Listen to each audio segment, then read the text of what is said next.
What's up, y'all? Welcome to my side hustle, signal response from the jam that I do with Bill Whittle called the virtue signal.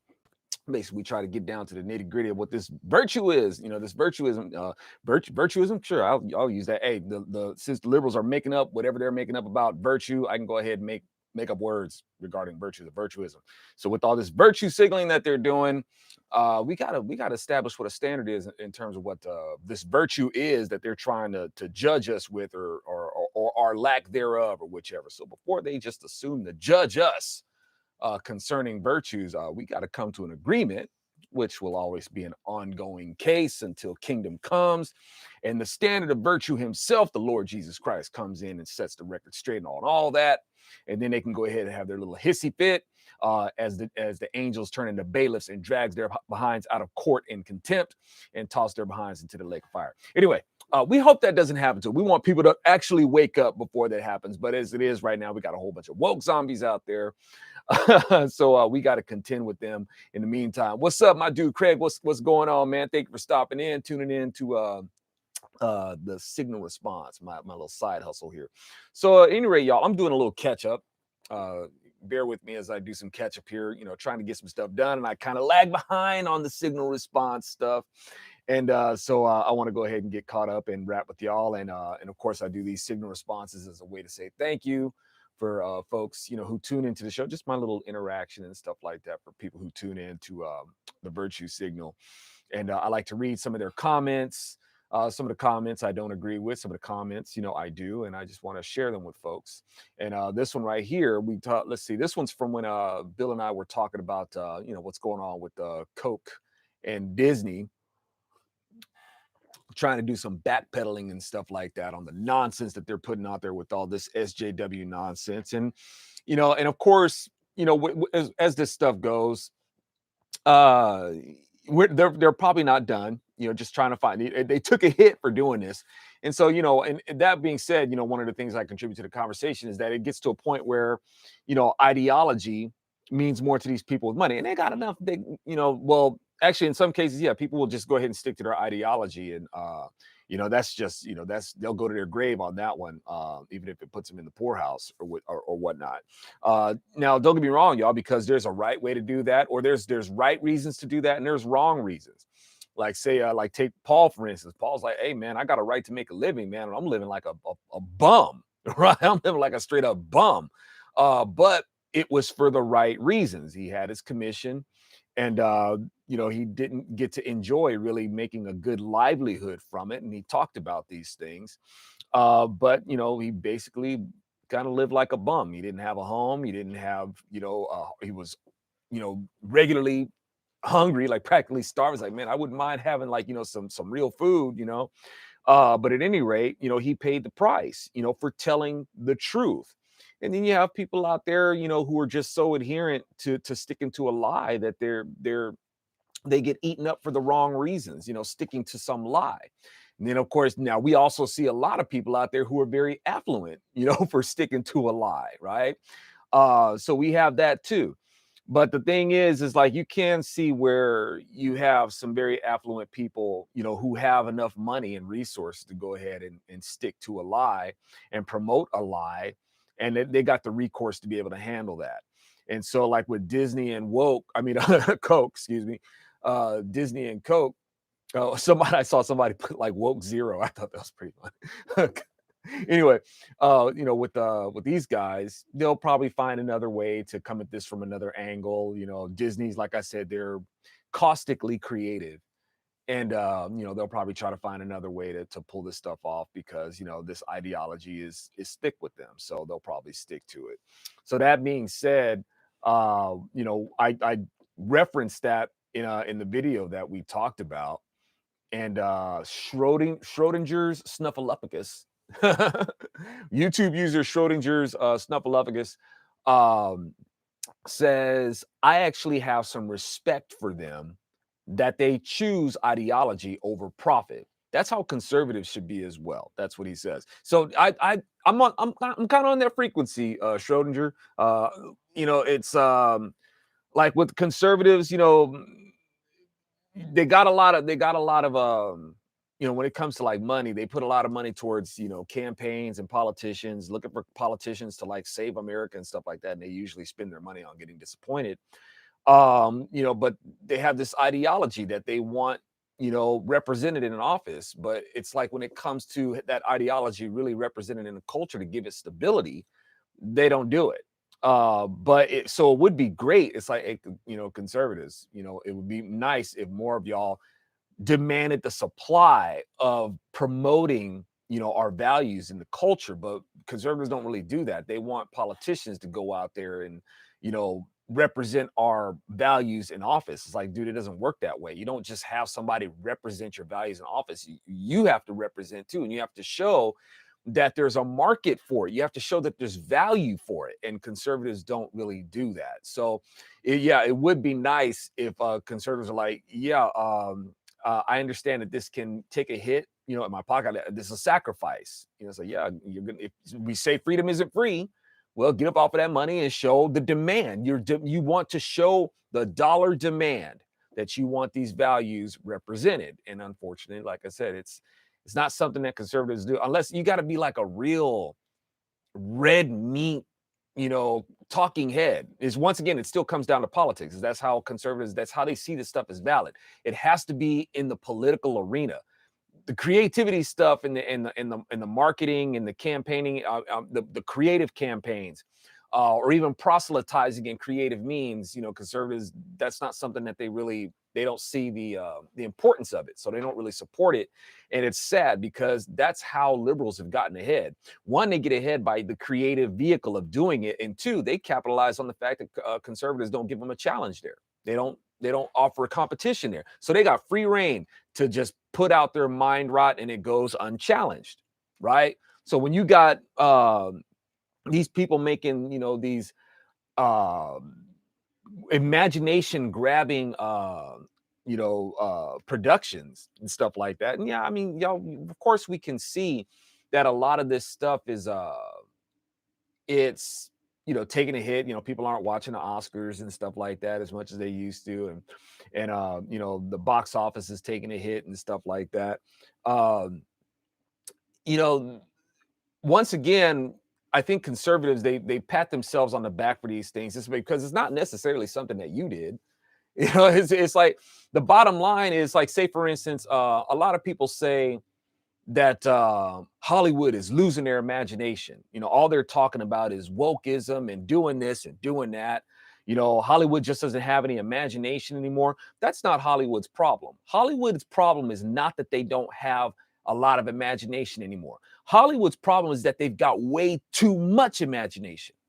They're making stuff up. They're making up these campaigns of different gender, and everything is constantly racism and um, making believe that a socialist model is way better than a free market and capitalist market and stuff like that. It's way too much imagination is Hollywood's problem. Not that they don't have it. That's not why they're losing sales and stuff like that. It's not because of lack of imagination. It's because of the overabundance of it. It's a cancer. These cells they're just growing way too big, right? So that's Hollywood's problem. Now, that being said, y'all, instead of conservatives be like, ha ha, Hollywood is imploding, ha ha, Hollywood is no longer imaginative, and they're not having it. This would be a great time to start developing some competition. But no, conservatives don't do that. Instead, what conservatives do, they laugh and gloat that, ha ha, nobody's watching the Oscars, nobody's watching the Emmys, nobody's doing this anymore. Ha ha, you guys are losing Hollywood. And it's like, okay, well, great. So once that goes down, what else you got? Are you offering anything else? Because what people are going to end up doing is that they're going to be looking to Hollywood still, because they ain't going to be looking to you. They're going to be looking for Hollywood to bounce back and start creating more stuff. So I don't think that it's like to sit there and gloat and toot your horn because Pompeii is burning and whatnot, or whatever. What are you offering? What are you supporting that's going to take the place of that? What sort of alternative that should become the mainstream are you offering while you gloat? And the word of God tells like this: you might not want to gloat about these things, right? Don't be gracious in your victory, right? But it's not even your victory. It's like they're doing it to themselves. So I mean, and don't get me wrong, because I'm the kind of guy say, hey man, they're doing enough to destroy themselves. But like I said, if they're gonna do that, make sure that you've got some product to say, like, hey, well, now that that's gone, that ship is sunk, you might want to try this boat. Y'all don't, we hadn't even offered a boat to get in, right? What you got? Their boat's going down. Where's our boat? Okay, so there's that kind of thing, and I'm like saying, these things are offered, but there's people out there ready to supply it, but where's the support for the supply? It ain't really there, you know. So so that's addressing Schrodinger's snuffleupagus, and like I said, you guys know what's up. That's why you guys tune in. It's just unfortunate there aren't more folks like you, who understand that, hey, we need that cultural representation. There's a deep need for an investment there. Fat Cowboy, spelled PHATCOWBOY 76, says that this is one of the best talks I have ever heard online. I will make a one-time donation to you and Bill Whittle. Just absolutely excellent. You and AlfonZo spent the entire 23 minutes hitting the nail on the head. Hey, right on, man. I'm glad that you are pleased with what we have to offer. That's what we're trying to do, man. And like I said, when we're doing this, admittedly, we're talking heads, man. And that's great for people who speak that language. It's great for for people who are wired for reason like that. But there's a big population out there who's not wired that way. You have to reach them on another angle, and that takes funding, y'all. It takes it's an industry to do that, right? And it needs support. We got to have that counter attack, that to be able to deal with that. And it's deeply lacking. So we want to be able to take these reasoned ideas, these ideas that you feel fed by, put them in creative vehicles, to reach these folks. Let's see. And so I'm really thankful that that it's resonating with you, Fat Cowboy 76. So let's see. We got now. This is we were talking about the episode. This is the underdog, right? This is from the underdog episode, and so underdog is going to be saying, or not in underdog of the episode. This is going to be M's News, EMS News, Supkis, SUPKIS. All right. So he says, now when we're talking about the underdog, usually one of the things that comes to mind in the culture is going to be the story of David and Goliath. It's supposed to be a big underdog story, right? Popular story. I should say popular account, because this is something that actually happened in history. So his response to it, the underdog narrative. Well, no, this isn't the guy. This is somebody else. I guess he's just trolling or just trying to be funny or whichever. He says, because we're talking about David and Goliath, and I guess maybe to mock the account, he says, so Goliath was wandering around about when he saw a young skinny kid on a hillside. What's that? He asked, pointing to the kid. The kid took out his slingshot and shot a sharp rock on Goliath, killing him. And then they said, hey, let's make that kid our king, said bystanders. Moral of story, truants with slingshots are effing dangerous.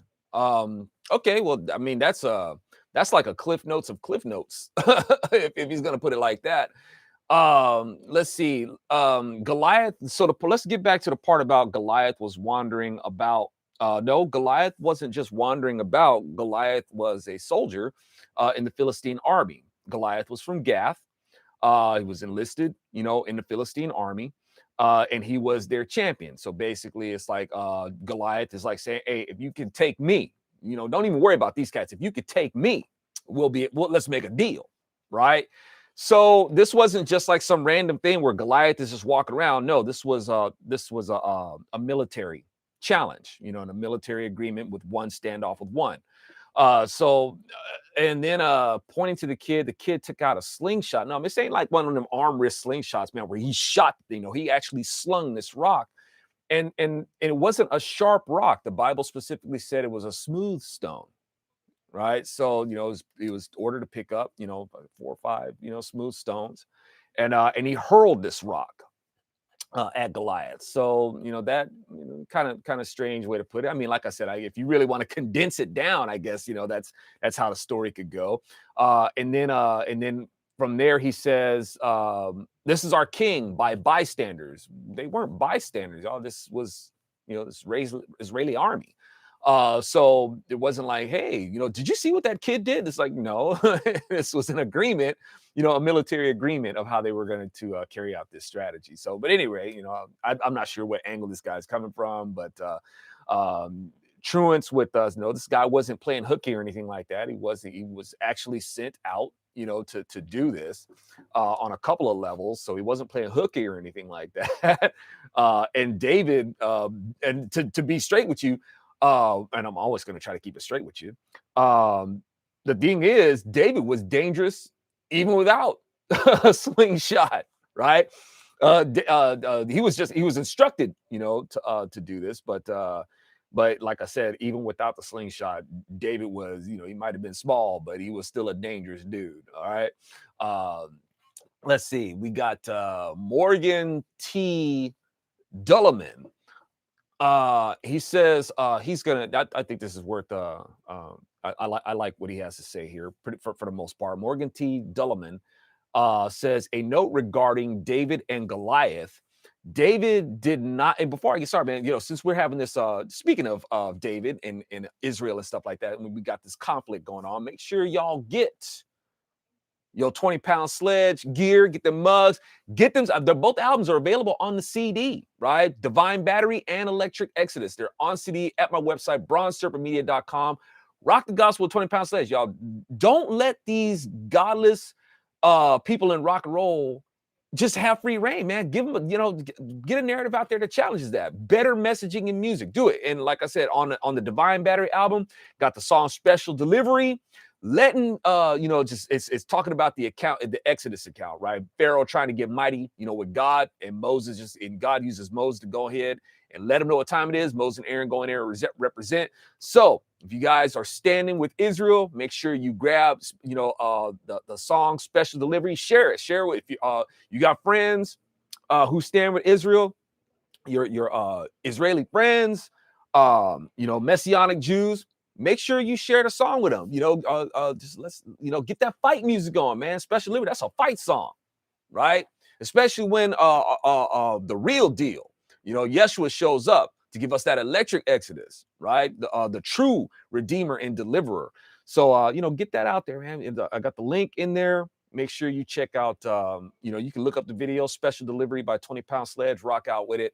Like I said, that's our fight song. For the plight of Israel. And I pray that Israel, comes to grips and recognize who the Messiah is. I'm pleased to know that a lot of them are, but it'd be great overall. I wish everybody would receive the Lord's peace and truth, y'all. But as it is, let's see, we got Morgan T. Dulliman is going to say a note regarding David and Goliath. David did not see himself as the underdog. He himself told Goliath that because the giant had mocked God, this battle was the Lord. Right on.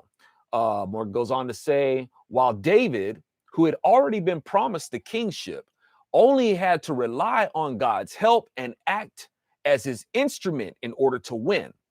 Further, if one reads on to when David is actually king, he later abused his power by stealing the wife of one of his soldiers, then had that soldier killed in order to cover up his sin, only for God to reveal it and punish him before all Israel. If anything, the history of David and Goliath is a reminder of how God is sovereign over all despite the apparent odds, while David's whole life subverts any moral claims anyone can make from being in a position of lesser power, considering his own failings when he himself held it.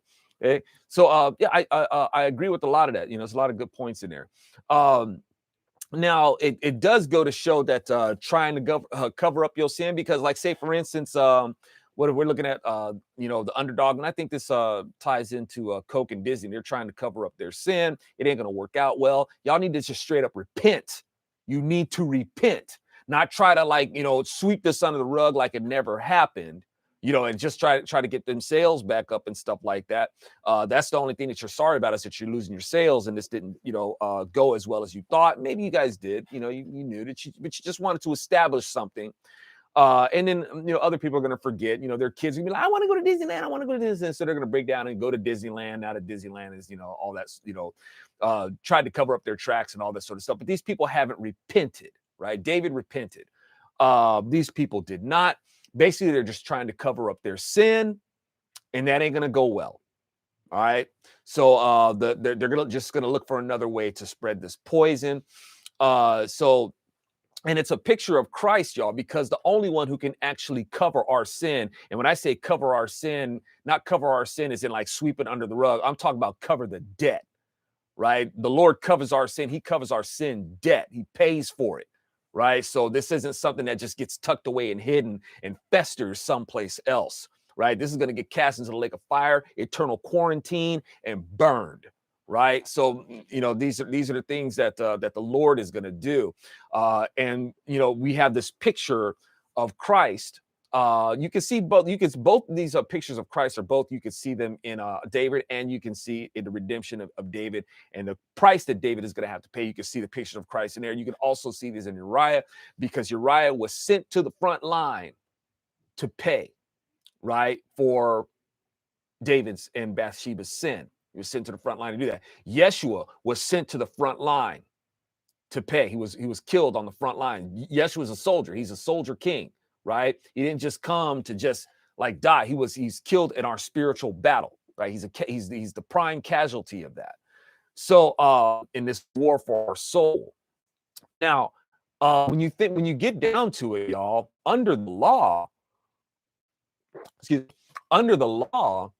David and Bathsheba would have been put to death for what they did, right? David was basically trying to save his neck, right? So, I mean, in trying to cover up his sin, like I said, it was not just covering his sin. It was kind of like covering his, behind, because this was an offense that's punishable by death, for both.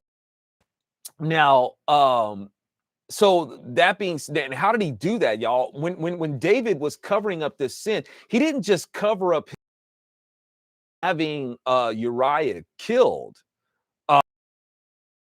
Man, I'd really hate for Uriah to find out. This would kind of, he comes in, and finds, Bathsheba's pregnant, I'm sleeping with her and stuff like that. Dang, the public relationships is going to be is going to be pretty bad as well. And like I said, this will result in, I'm not above the law, and I would be killed for this. And so with Bathsheba, and so it's not just about this, kind of also just trying to protect these guys' this guy's feelings and stuff like that. So it wasn't just having Uriah killed to cover up his sin. He tried to cover up his sin on a couple of occasions.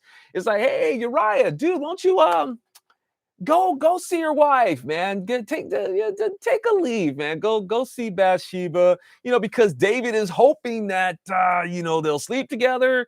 And so that way, and kind of in that amount of time, and he does this like twice. He's like, dude, come on, get drunk, man. The next time he's like, get drunk, go see your wife. Why didn't you go see your wife?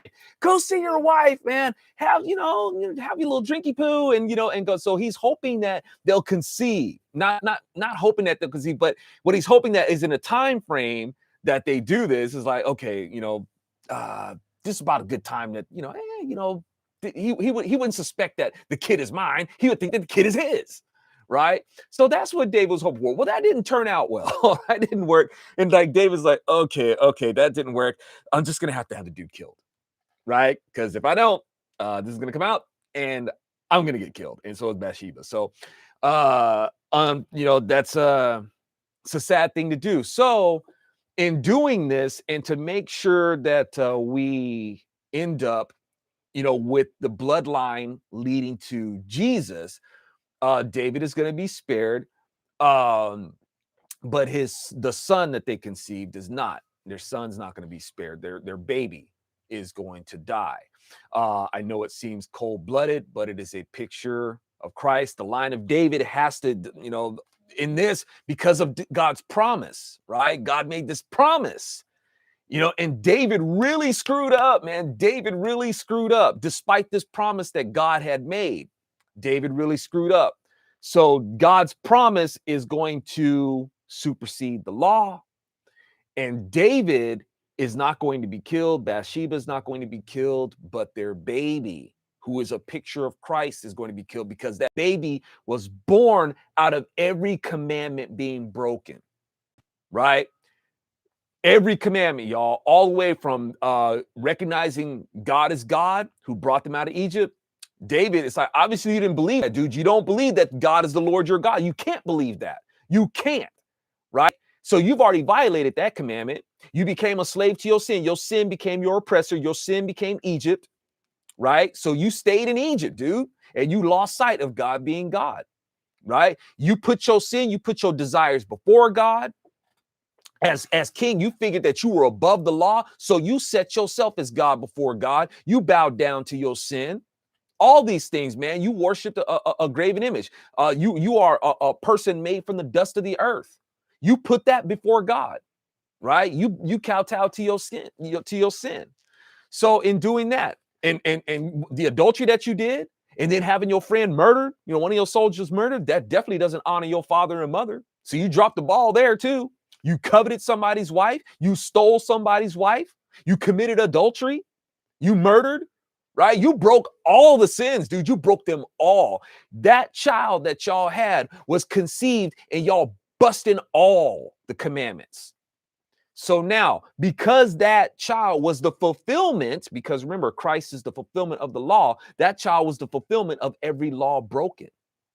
So the wrath was poured out on that child. That child is a picture of Christ as well, right? So, these things, man, the underdogs, I guess we're kind of like taking a tour, a long tour of the underdog story, but just getting down to, who David is, setting up, the royal line of Jesus. David broke every sin, and then Jesus, the fruit of Israel coming through David, would come in and cover every sin that from the throne of David.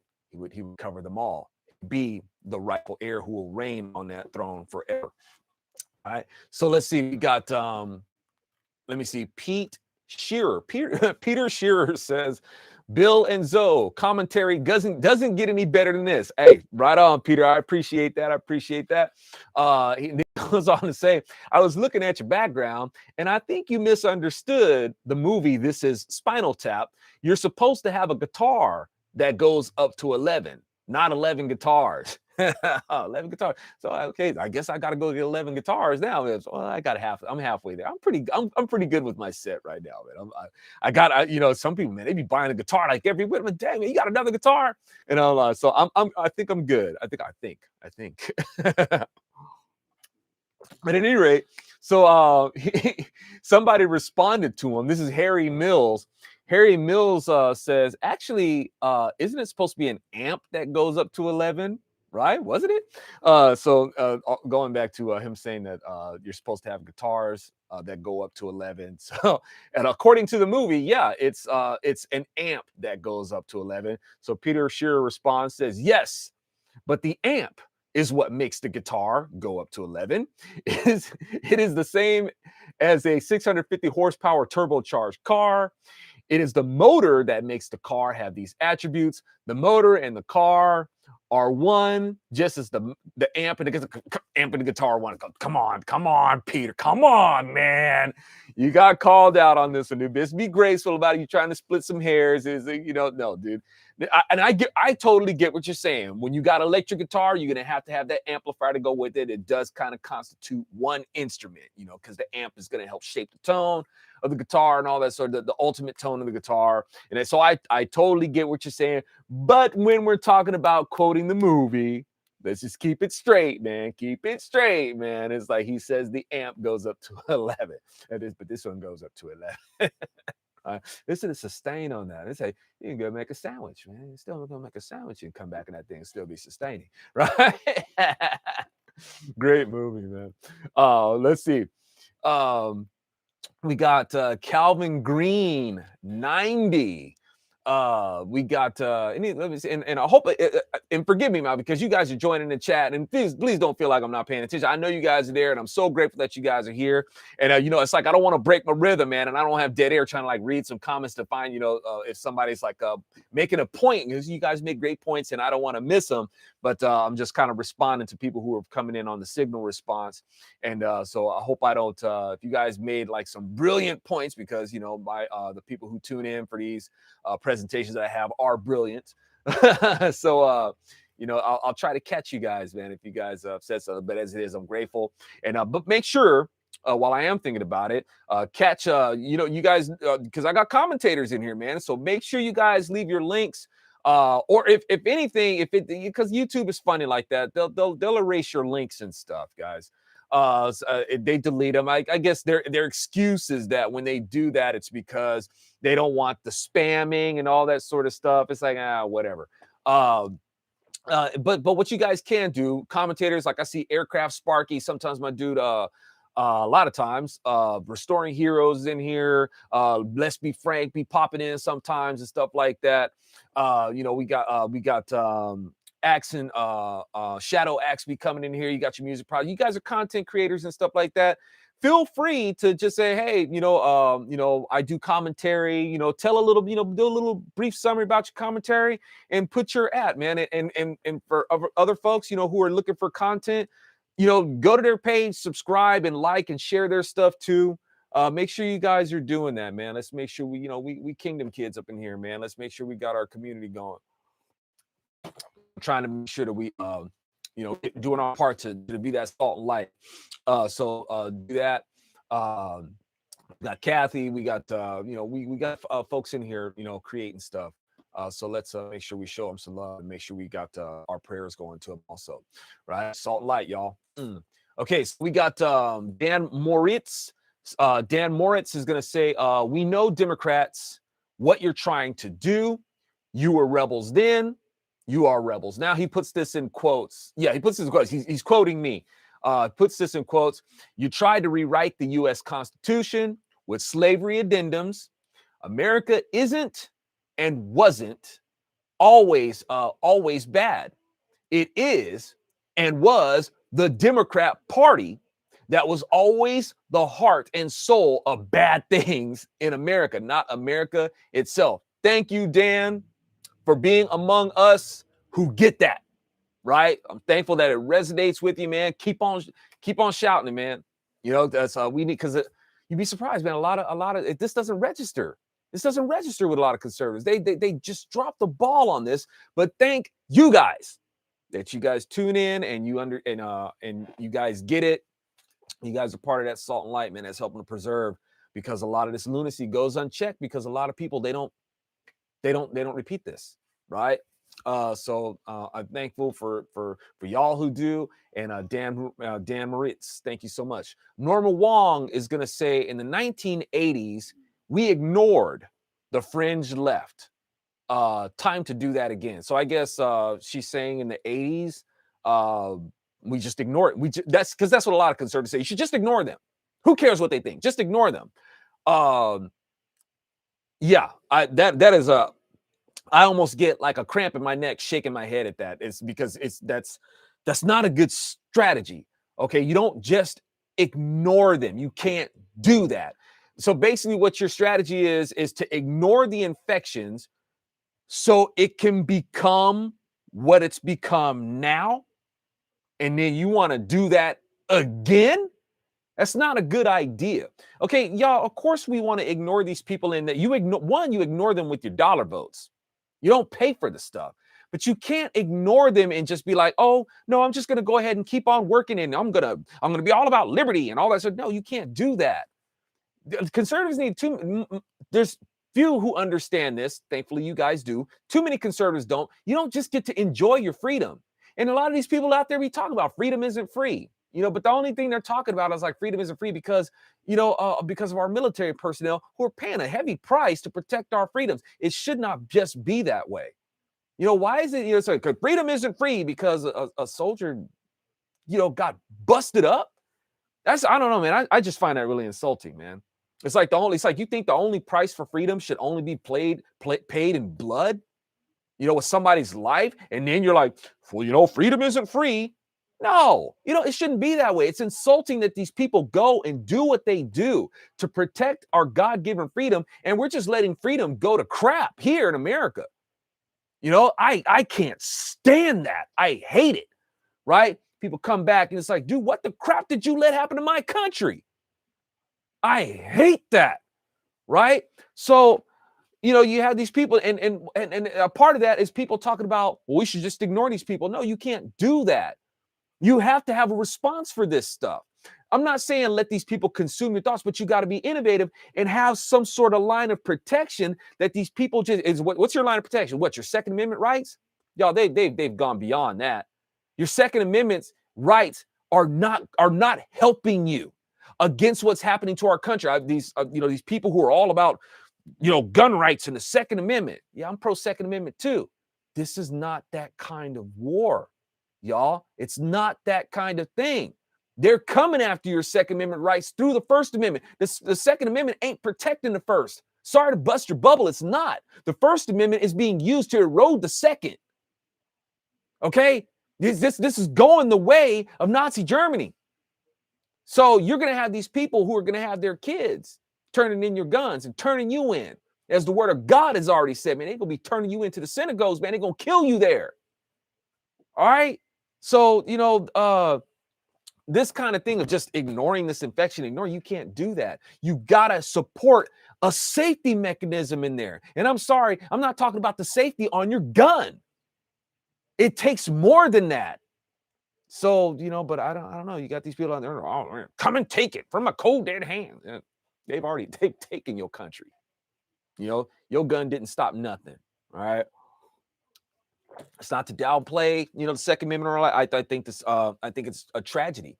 I think it's a tragedy how the Second Amendment is being trampled on, right? And the response to too many, gun-toting conservatives is like, dude, you're as much as y'all boasting your marksmanship, you way off target with this one. You made your foot your target, blasting them toes off, right? You just shooting yourself in the foot. Is all is happening. All right. So I don't know.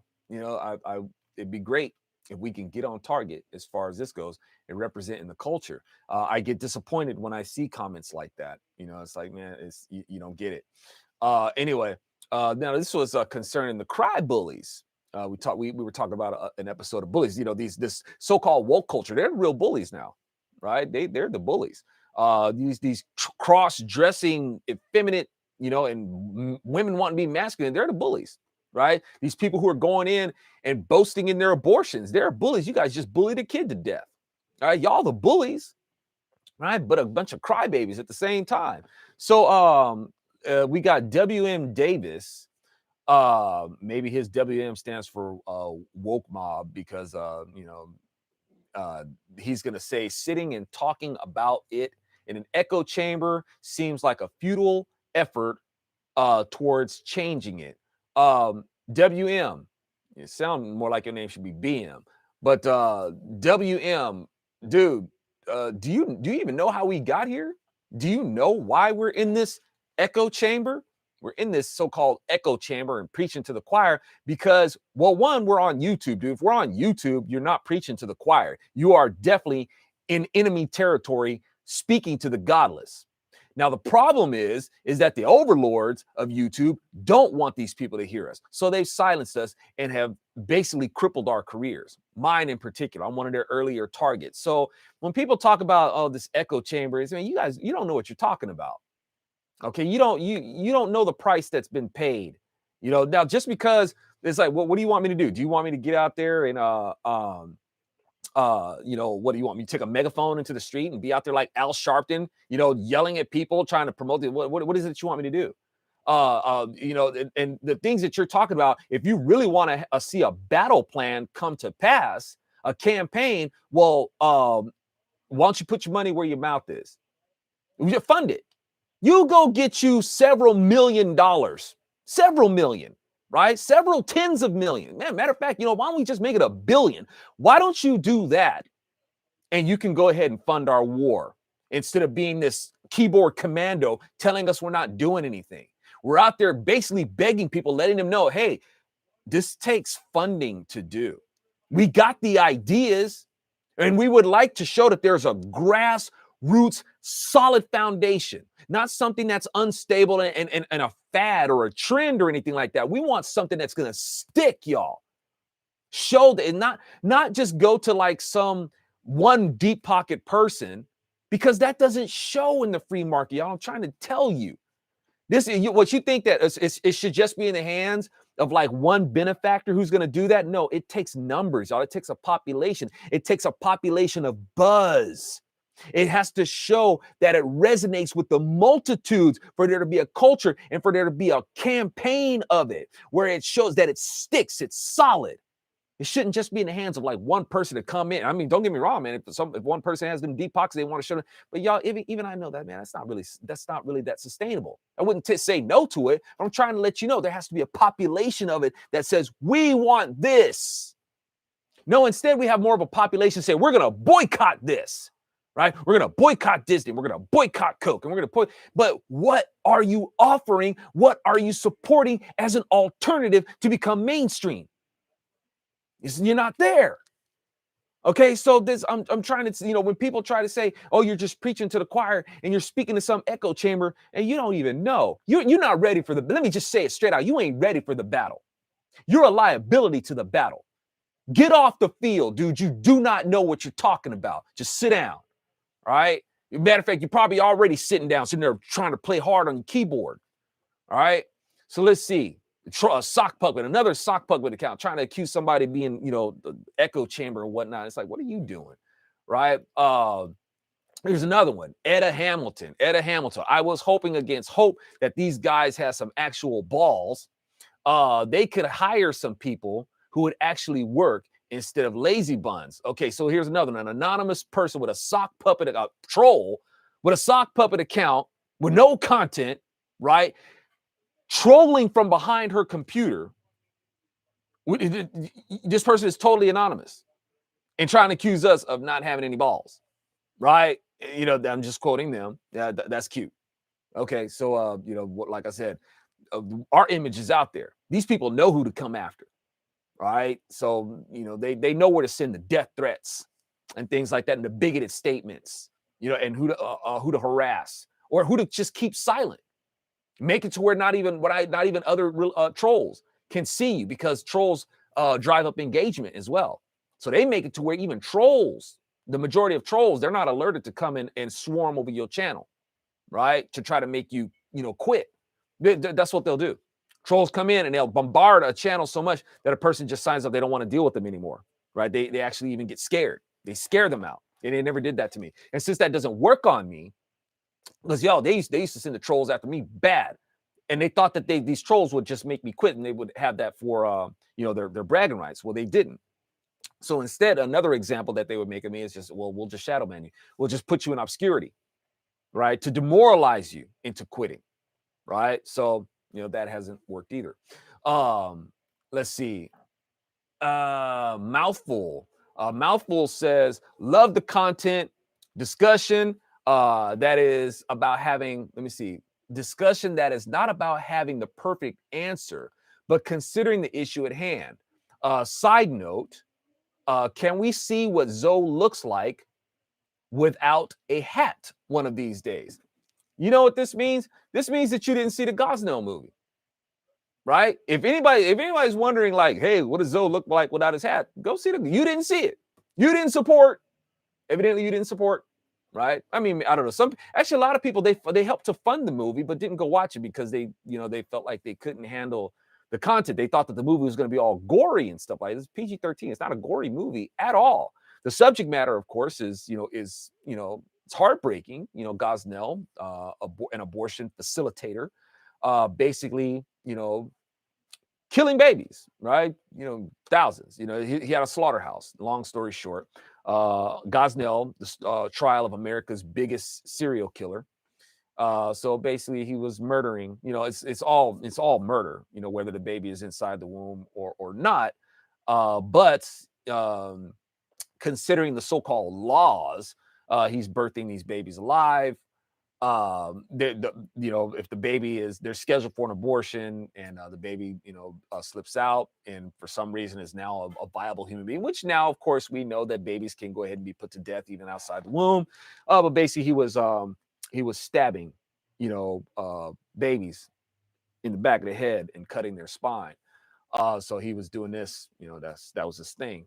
uh but at any rate, y'all, that was the movie that I was in. I played Detective Stark, the police partner of the character played by Dean Cain, portraying Officer Woody. So this is a true account and police drama, if you will. And so I hope you guys check it out. Number one independent release of 2018. It was also on Amazon. Number one independent movie release. And so I hope you guys check it out, and you can see me without my hat. If you go check it out, me playing the role of a police officer. I'm not an extra in it. I'm principal cast. So if you guys want to see that and support, I hope you guys will. It's available on Amazon, right? So I know some people don't want to support Amazon. If you don't get the movie there, you'll also be punishing us if you don't get the movie there. So, even on Amazon, help us represent. I don't like feeding the monster any more than you do. But like I said, if you guys don't, want to get it from Amazon, it also punishes us too. And it doesn't, and it help in doing that, it helps us to keep the message from getting out there as well. That's what I keep saying, man. We have to have competitive platforms, right? Viable competitive platforms, and show support. And when people create these platforms, man, make sure that you got an alternative. It's almost like if you're gonna say, hey, you shouldn't eat that, you might want to make sure this, well, you should try this because this is just as tasty. Because if you don't, they just gonna keep eating this garbage unless you give them something that's nutritious but just as delicious, right? You got to do that. Let's see. We got Mark Villano. Mark Villano says, if you have your own YouTube channel, one way to deal with comment bullies and trolls is to make sure you love or click love or heart for every comment. No matter how much they trash you or your viewers, just keep putting the heart symbol next to their comment while never bothering to respond. It will drive them insane. He says this is going to drive them insane if you like the comment trolls, if they comment. I don't know, man. That's not a good strategy. And I'll tell you why. One, they're already insane. So that's not going to be a far drive for them. But here's the thing, y'all, because some of these comments that they leave, a lot of times they're posers, they're plants, and they can leave very bigoted comments, right? The comments are hostile, they can be bigoted and stuff like that. And when you leave a love or a like for that comment, what it shows is that to the outsider looking in, it looks like people who are in that comment that are in agreement with it. You don't want to look like you're in agreement with these people. They should be singled out and shown that you have a negative response, not a positive one. Like, oh, I love the haters. Like, no, like I said, to the outside looking in, it looks like you agree. All right, you don't want to do that, man. We're concerned. You need to straight up show that, hey, we don't approve of this. This ain't us. This is not how we roll. So, in trying to assuming that you're driving these people nuts, no, what you're doing is that you're inviting people to think that we think like them. It's not a good idea. Please don't do that, y'all. It just makes us look like, the bigots that people accuse us of being. Peggy Brown. All right, she sounds like her name should be Karen, but Peggy Brown says that I think I'm sorry for the Karens out there. If your name is Karen, it sucks that in the culture your name is associated with an ogreish woman. But at any rate, she says that this bully BS used to be resolved in high school because the bully almost always got their ASS kicked by picking on the wrong amigo. The bully's fragile facade gets smashed and everyone sees it. It's how we as youths develop into adults. right? Well, not today. More's the pity. Um, okay, to that I just have to say it's I love how, you know, my generation and the generation before us, we brag about how we were back in the day, right? I mean, like we were just we had the answers to everything, and you know, we were tough and you know, rough and scruffy, and you know, we could handle things, we could handle it, right? We'd handle everything except how to bring up kids. It's like this cracks me up. It's like we act like we were so perfect and we were just so rugged and we could do all this stuff and we weren't sissies and all that sort of stuff. Okay, well, how with our perfect handling of everything, how come we weren't able to handle the ball to pass to the next generation? You know, we dropped the ball there. We make fun of this generation. Where do you think this generation learned the crazy stuff that they learn now? Where do you think they learn to be so fragile? Where do you think they learn to be such sissies? Where do you think they learned that from? Well, they learned that from us, right? By whether what we taught them or what we didn't teach them. Somewhere we dropped the ball, you know. So this generation is a product of us and a product of the generation before us. While people want to boast in their generation and boast in the generations before us as if they just had it all together, well, no. Your generation that comes up is a reflection of you, right? So this thing about how we handled bullies and all that sort of stuff, and we fought them and they left us alone. Okay, we can brag about that all we want to, but that doesn't seem to be have been passed on, you know. What do you say to that? You know, you think they just learned this stuff from nowhere? And if they did learn it from nowhere, it's because we weren't there. We weren't there to make sure that they learned better. All right. I take my share of responsibility in that. I wasn't always a man of God. All right. I wanted to do things my own way and all that sort of stuff. And I was definitely old enough to know better. It didn't really pass on any redeeming values or lessons or anything like that to do these things with. And, you know, Lord have mercy on me for being a part of that, you know, but now I'm you know, with the time that we have, you know, I'm trying to do, you know, what I can to try to reach, you know, the generation behind us in creative ways, because that's how they're tuned in. They're hit when they're young. They have there's a vehicle that is used to reach them. There's a wire that is tapped into, right? So we're trying to get in and interrupt that signal, y'all. You know, break that signal if we can. But like I said, you know, that's not an easy thing to do. You know, and it takes a lot of support, lots of support to make that happen. So we got Joe James again. I don't. Joe James is like he's like this moth. Man. He's always tuning in. He doesn't have anything good to say. He's just like this moth that sees the light and knows it's the light, but he's like a moth on a light. Man, he just bounces his face off this light bulb. He doesn't know what to do with the truth, but he keeps on tuning in. He's always saying like some really snotty stuff. Just a bitter dude. Listen what Joe James says. In the long run, the radical left, they're not radical, Joe. I mean, I hope you can realize that. I hope you guys get my audio book, A Solid Right Cross, where I break down what a radical is. Right? I know people want to tune into like these intellectuals and stuff like that who try to define it as radicalism. It's a misnomer. They got it wrong, and so does this guy. Radical left is putting the rest of us in a position where we are either going to have to destroy them or let them destroy us. I know which one I pick. Republicans can't beat Democrats because Republicans refuse to realize who Democrat. Okay, no, that's I'm snot nosing my own comment. Trying to speak like him, but no, Republicans. They can't defeat Democrats, y'all, because Republican voters, too many, refuse to realize who Democrats are and who they're not. Right? There's just way too much of that. Until you can really come to grips with who a Democrat is, not just what they do, who they are, flat out who they are and who they're not. All right. So you got Joe James here, another bitter blowhard troll, who wastes his time offering nothing substantial while implicating, in other comments, basically like we're doing nothing. I don't know what he's doing that's so amazing. So you could tell he's just addicted to misery and wants to make others as miserable as he is, as he just sits and continues to troll. Right? The only demonstrations and y'all don't get me wrong. It's not like I'm paying so much attention to Joe. There's a lot of people like this, right? And I'm trying to tell the folks that this, call these people out. Let these people know. It's like, dude, you need to go someplace else. You're not one of us.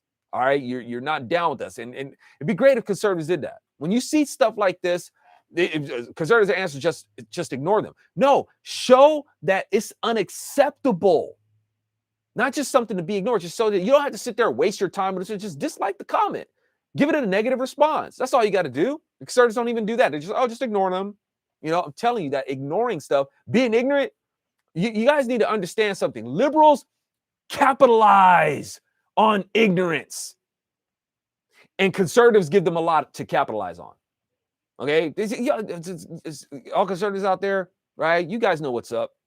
But I'm hoping that this will reach a lot of other people, is that they give Democrats, they give them so much. You do understand that Democrats, they thrive with ignorance. They thrive with it, right? And while you got conservatives always saying, yeah, just ignore them. Ignore them. Okay, right? That's how Democrats make their living, guys. Yeah, right? All right. Let me see. Jesse Oaks. Jesse Oaks says, one of the things that irks me today is when these people, when they talk about Facebook, Twitter, etc., they always invoke the phrase they're a private business. It did not work in the 1960s and should not work today. Just like the businesses that had whites only signs, they have a leftist only sign in their contract. Racial discrimination is bad, but so is viewpoint discrimination. And I point to the First Amendment to point out that political opinions are a form of protected speech, and don't roll out that shouting fire in a crowded auditorium phrase. If people panic when you tell the truth, it's on them. The truth hurts, but that is the price of freedom. Well, one, instead of talking about what these people are doing with their private organization, which I guess he doesn't like that people say that, we've been free to make a competitor. So we could have been doing that a long time ago. People only did that out of a sense of, I guess, urgency. By the time they started doing it, it's a little too late, when we should have been doing it a long time ago. We left the liberals to go ahead and do these things. I'm trying to warn about that for a long time. But now let's see. When he's talking about, I wanted to get back to that later line. He said, I don't think Jesse really understands this part. If people panic, don't roll out that shouting fire in a crowded auditorium phrase. I don't think he's using the phrase here right. It's illegal to call out. You can't abuse the First Amendment by going in a movie theater and saying, hey, there's a fire, and having it. You can't do that. You can if there's an actual fire, though, and it doesn't look like he's making that distinction. Let me read that again. And don't roll out that shouting fire in a crowded auditorium phrase. If people panic when you tell the truth, then it's on them. Okay, so am I understanding him wrong? I think he doesn't. You actually can say fire. If there's a fire, you can say, hey, there's a fire, right? That would be telling the truth. You can't go into a movie theater and say there's a fire if there's not a fire, right? So I'm pretty sure that's how that works. Forgive me if I'm wrong, but at any rate, like I said, and I am one of those people who says that, yeah, YouTube. I'm not a person who's like all about trying to get litigious about this. At some point I may have to. You don't see lawyers like beating down my door, trying to get go after these guys. I have communicated before, but and I'm not saying I haven't had discussions, but it's not like lawyers say, hey, let's a bunch of lawyers. I got more people saying you need to get a lawyer. Don't you think it's kind of funny that I have so many people say, hey, you should get a lawyer? The only ones who don't say out of all the people who have told me that I need to go get a lawyer, none of them have been a lawyer. Lawyers ain't calling me up, right? Like the multitude, Mike in multitudes say, hey, you need a lawyer, right? So that should kind of tell y'all something. I think a lot of it is, lawyers, they're afraid to waste their time with it. But like I said, it's not like I haven't talked to lawyers, and I've had some constructive conversations, and we'll see what becomes of it. But dude, I don't know. But it's not one of my things where I'm like, it's like, yeah, that's, I'm like, if you guys got something, just let me know. I'll stay. I'll be on standby. But other than that, I'm being caught up in litigation. My thing is, man, I just want to create content, man. That's YouTube's done me dirty. Facebook, Twitter, Google, they've all done me dirty. Have destroyed my livelihood. And do I have a case? Sure, I do. As far as I'm concerned, yeah. When you look at it and you break it down, it's like, yeah. But and it's like the people, they'll tell me, it's like, yeah, you should get a lawyer. But it's not like you think out of all those people, a lawyer, lawyers would be stepping up. As many people, you would think there would be as many lawyers say, yeah, dude, you've got a case, man. Hey, here's my card. Let's talk. Ain't like that. So at any rate, let's see. One more. One more. Neil Bracken says we need fathers. No, that's the cultural narrative outside there, and they've even got a lot of conservatives thinking that too. Is conservatives out there repeating the liberal narrative? I want you guys to please understand this, conservatives. When you're out there talking about we need fathers, you are repeating the liberal narrative. All right, it's not fathers, it's husbands. Right? A man needs to be a husband to his wife, and from there is where you in order of the Lord. Be a husband to your wife. All right. And then that's how you set the example of how to be a father to your kids. Right. Your kids need to see some stability. They need to see the value that you have for your wife. They need to see the value that a wife has for her husband. That's where these kids start learning how to piece this stuff together. Anybody can go out there being father. You don't have to have any real commitment to do that. Knock some woman up and then you got a kid. This baby daddy, you this baby daddy. There's no responsibility there. Not really. Right? You got to show the commitment to the Lord. Honor the Lord by honoring your wife, right? The wife honoring her husband. Y'all both pleasing the Lord with your union.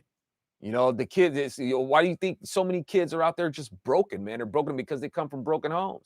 The kids are just totally insecure because they don't have they don't have something, a sense of security to reflect on. They didn't see it in their parents. They saw that security crack up.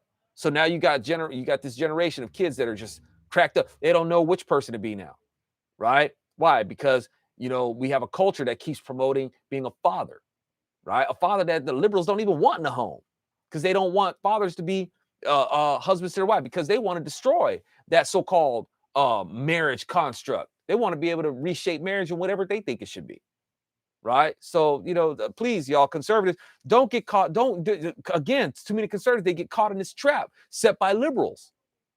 Caught in the trap, man, over and over again. And that's another one. So conservatives, if you're out there saying that we need, men to be fathers, that ain't it. You need God-fearing husbands, right? These women need God-fearing husbands before you can talk about being a father. All right, y'all. So there we go for the signal response. I packed in a couple of episodes that I had missed in there. So as usual, y'all, I thank you guys so much for tuning in. Hope you guys will visit the website, bronzeserpentmedia.com. Hope you guys will support because I want to be able to take these. I hope you guys think these perspectives are reasonable. And I want to be able to put them in creative vehicles for y'all, so we can put that out there, be that salt and light representing the culture, so other folks can get, get their head right, like y'all got, most of y'all. Right. So thank you guys so much. I see you guys in there. One of the reasons, if I try to, not get too namey with them because I put this in a podcast and, for radio purposes and stuff like that, I still try to keep it, condensed and whatnot. And and you guys are a part of that, the audience for that too. All right. You're part of the family. All right, y'all. Thank you guys so much. And we will talk again soon.